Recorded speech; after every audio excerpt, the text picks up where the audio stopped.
En la teoría de las probabilidades tenemos varios elementos. El suceso es cada uno de los resultados posibles de una experiencia aleatoria. Este podría ocurrir o no, dependiendo del azar.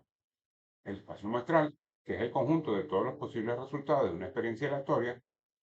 Los experimentos o fenómenos aleatorios son aquellos que pueden dar lugar a varios resultados, sin que pueda ser previsible enunciar con certeza cuál de estos podría observarse o no en la realización del experimento.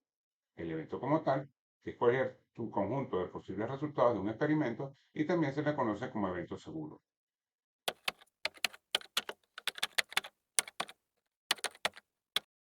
Nos encontraremos eventos o situaciones en las que aplicar la regla de Laplace no sea factible, puesto que podríamos desconocer el número de casos favorables y o el número de casos posibles, por lo cual habría que aplicar algunas reglas matemáticas para calcular el número de combinaciones, variaciones y permutaciones.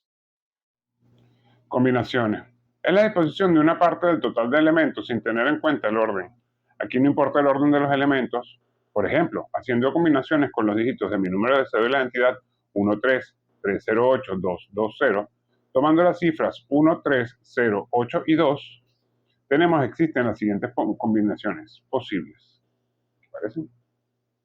Tendríamos 10 combinaciones posibles usando los 5 dígitos escogidos de mi cédula de identidad. Usando la fórmula matemática para calcular el número de combinaciones posibles, donde la expresión representa las combinaciones de m elementos formando subgrupos de n elementos.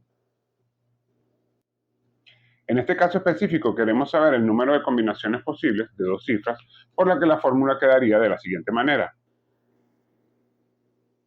El número de combinaciones posibles de los 5 dígitos en grupos de dos números es 10.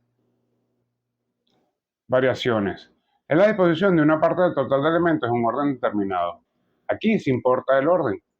Por ejemplo, para calcular las variaciones posibles para formar conjuntos de dos dígitos con los números escogidos de mi cédula de identidad 133088220, y los números escogidos fueron el 1, el 3, el 0 y el 8 y el 2.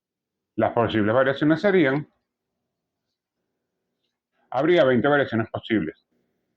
Usando la fórmula matemática para calcular el número de variaciones posibles, se aplica la siguiente fórmula, donde la expresión Bm,n representa las variaciones de m elementos formando subgrupos de n elementos.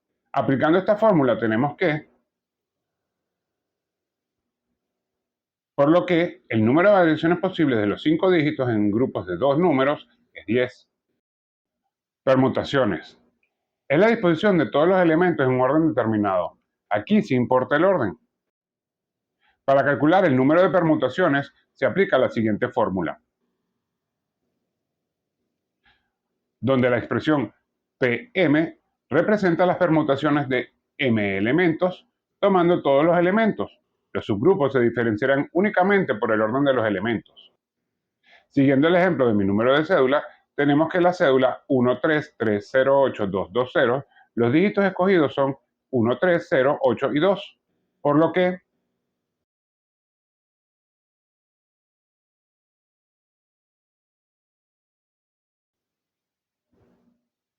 existen 120 permutaciones posibles de los 5 dígitos elegidos de mi cédula de identidad.